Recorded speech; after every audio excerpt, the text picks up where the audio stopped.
Social मीडियावरच्या रील्सचा प्रभाव नेमका काय असतो याचा प्रत्यय कोल्हापुरात आज आलाय। बसंत बहार रोडवरील गजलक्ष्मी होलसेल साडी डेपोच्या उद्घाटन प्रसंगी एकाच दिवशी दिलेल्या आकर्षक ऑफरमुळे महिलांची तुफान गर्दी उसळली। गर्दी इतकी अनियंत्रित झाली की पोलिसांना हस्तक्षेप करून दुकान बंद करायची वेळ आली।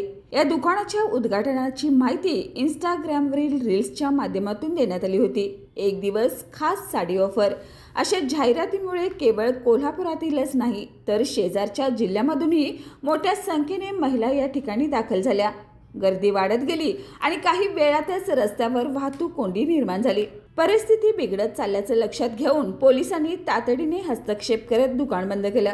गर्दीतील महिलांमध्ये यामुळे संतापाची भावना होती। रील्समध्ये दाखवलेली ऑफर पाहून आम्ही इतक्या लांबून आलो, पण व्यवस्थाच नव्हती, ना गाड्या लावण्याची जागा ना गर्दीचं नियोजन।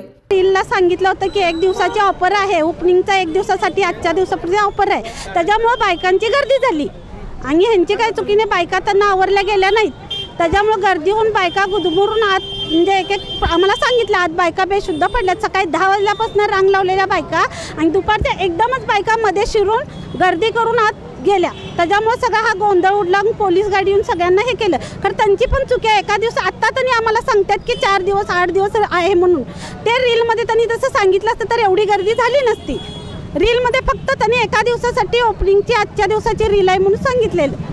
प्रमोशनसाठी असे रील स्टार रील्स बनवतात आणि हां गर्दीमुळे बोलतात आणि नंतर निम्म्यातच बंद करून गर्दी झाली म्हणजे हे करतात। मग हे चुकीचं आहे। आणि इथं आल्यावर सांगतात नंदवाळला पण आमची शाखा आहे तिकडे जावा, मग नंदवाळची रील नव्हती ना, लोकांनी इथली रील बघून आल्यात ना, मग हे इथं येऊन तुम्ही आणि लोकांना नंदवाळचं पण हे सांगायचं नाही ना।